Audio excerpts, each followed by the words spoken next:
Assalamualaikum and good morning. My name is Muhammad Daniel. Today, our group will be presenting about our assignment, which is about Power and Politics by Vivy Yusof. First of all, I would like to introduce our group members, which is Zul Hakim, Adrian, Afif Iskandar, me, Irsyad Daniel, and ID Daniel. Next, for a quick introduction about Vivy Yusof. Her real name is Vivy Safinas Yusof. Is a Malaysian entrepreneur and the co-founder of Fashion Valet and the Dark Group. Vivy is the Chief Creative Officer at Fashion Valet, a fashion e-commerce company founded by herself and her husband in 2010 when they were 23 years old. Now, a multi-million-dollar company with 150 employees and carrying 500 fashion brands, Fashion Valet has offices and warehouse in Malaysia, Jakarta and also Singapore. And they ship parcels daily to customers all over the world. In this video, we will talk about 4 things, which is about formal basis of power, coercive, reward and legitimate, influence tactics, and lastly about conclusion. Assalamualaikum warahmatullahi wabarakatuh and a very good morning. My name is Muhammad Zulhakim bin Zulkifli. Today I will present about question 1 about article of Vivy Yusof. Question 1. Which of the 3 formal bases of power detected in this article possesses by Vivy Yusof? We know the formal bases which is coercive power, reward power and legitimate power. From the article, we know that Vivy Yusof used reward power for her company. That's all for question 1.1. Another question in question 1, which do you find the least practice implemented by her? We know that Vivy Yusof used reward power in her company. For example, Vivy Yusof is that she always gives motivation and words of encouragement to all her employees from the highest rank until the lowest rank and does not count rank in doing something. In this way, she will be able to increase the enthusiasm of employees in performing the assigned task and to produce the task well. Besides, the employees feel more comfortable and in the good emotion when doing this work.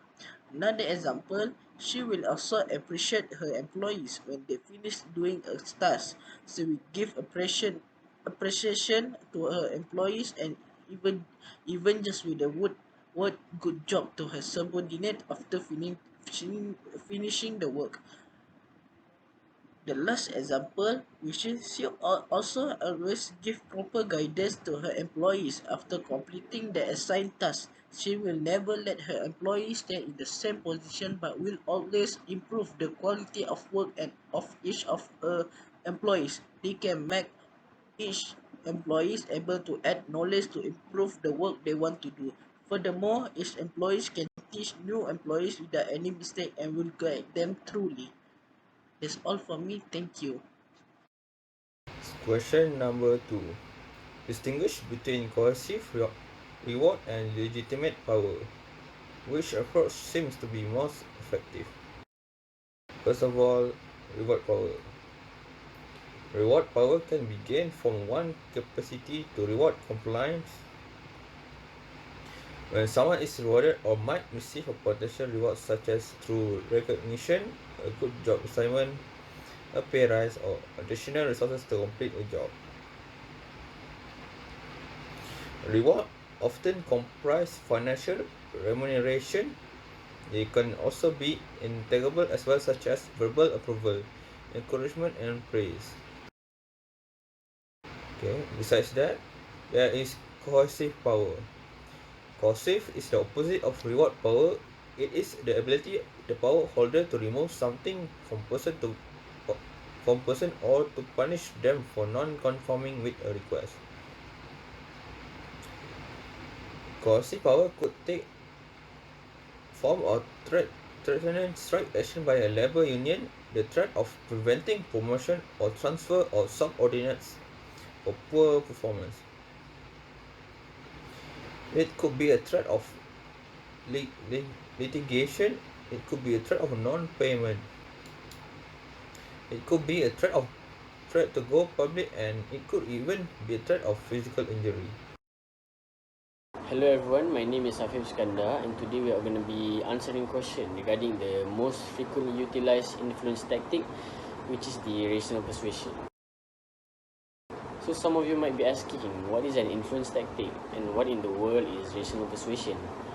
So let me tell you, influence tactic actually refers to strategies that some leaders can use to change their employees' attitude, value or behavior.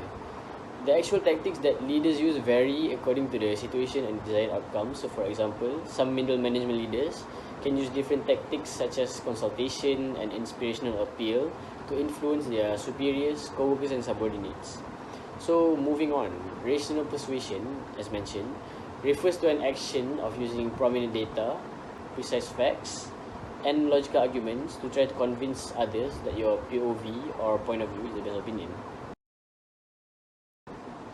So some of you might be thinking, why is rational persuasion considered the best option? Let me tell you.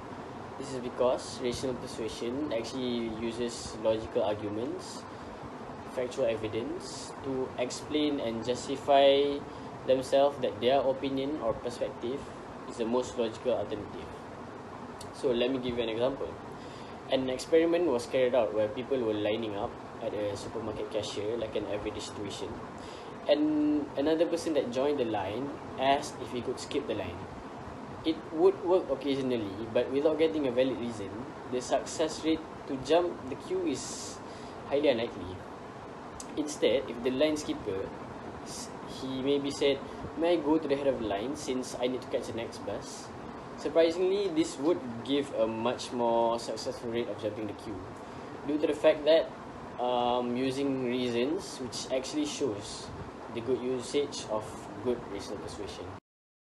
So the conclusion is the most effective tactics are those resulting in commitments from the followers with a bonus of a statistic rather than a feeling of being forced, which could result is an upsetting condition of any work, even though it doesn't sounds like a piece of cake, but is going through obstacles and challenges to secure a sentimental future should be no table task coming from an amazing leader in the amazing world of business. Thank you.